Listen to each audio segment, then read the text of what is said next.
Another big hand for Mr. Glitch.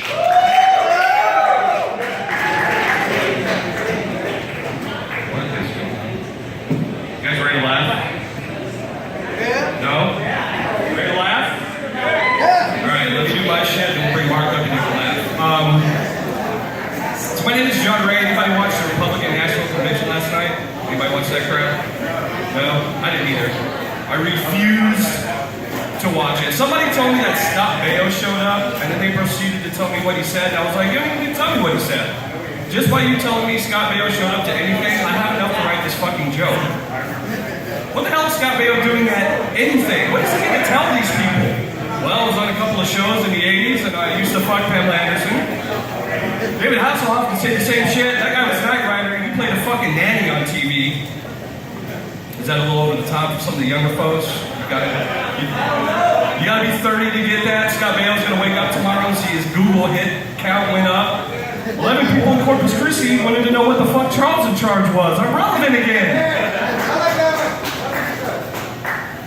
So, and then the guy from Duck Dynasty shows up in camouflage. I mean, really camouflage at this point? These fucking assholes have put their face all over anything from Duck Dynasty anal wart removers to Duck Dynasty monogram butt plugs. Both fantastic products, by the way. What the hell is the camo for? Who the fuck are you gonna hide from, you know? I don't know if you remember back in the 90s, there used to be that whole rock the vote thing. All these celebrities would show up and they would tell you how to vote, tell you you should vote.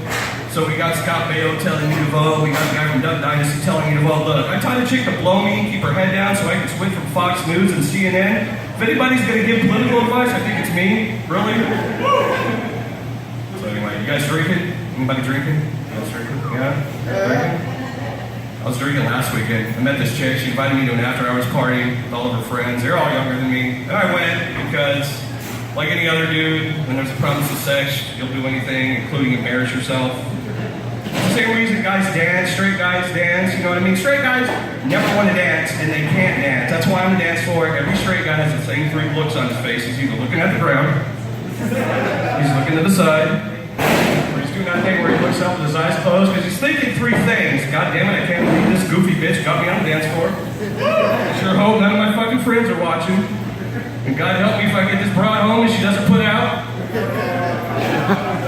So she invites me over to the house, and I go, which, and at this point in the story, I should tell you that I was indulging in something a little other than alcohol that night. I was taking a snow day, you know what I'm saying? You know, I was taking care of my Colombian care package, you know? I was doing cocaine for the older folks that have the big buttons out. Yeah. So, and I don't really like cocaine, I just like the smell of it, but, so she invites me to this party, and we go, we take off. 2:30 in the morning, in a drunk convoy at 2:30 in the morning is the dumbest fucking thing in the world. You almost deserve to get pulled over. I might as well have written shoe polish on my back window. Yes, officer, I'm over the legal limit, and I have drugs on me. Please feel free to pull me out of the car and Ferguson my ass all the way to paid leave, if you would. But we make it to the house, and we show up, and it's me and her and 6 other people, and we walk in and we sit down. I didn't know that all 6 of these other people had brought their individual supply of cocaine. So I'm sitting down, and the next second, this plate shows up in the middle of the coffee table, and 8 different supplies of cocaine get dumped into this Martin Scorsese and death pile. Nobody touches it. We all stare at it for a little while. This thing was huge. If Charlie Sheen and Courtney Love ever had a kid, it would have been this fucking pile of blow. It really would have. So we're staring at it. Nobody wants to move. We're just looking at it, almost as if like the next 12 hours are playing out in everybody's head. So me being the oldest, I figure I'll jump out of the foxhole first, you know what I mean? As a senior officer, sometimes you gotta take the first bullet. I can do that. So I grab the plate and I start cutting up lines for everybody. I look up, there's 7 pairs of eyes staring at me like I'm the old lady down the street about to give popsicles to the neighbor kids. I do more coke than I've ever done in my entire life. I'm standing there, face frozen, my eyes were open so wide it looked like I had sucked the blow up through my pee hole instead of my nose. And I don't know if you've ever done this drug or know somebody who has, but when you do it, you develop this condition that's known as not being able to shut the fuck up. I passed that mile marker like 10 minutes down the road and I'm at camp fucking coke zombie.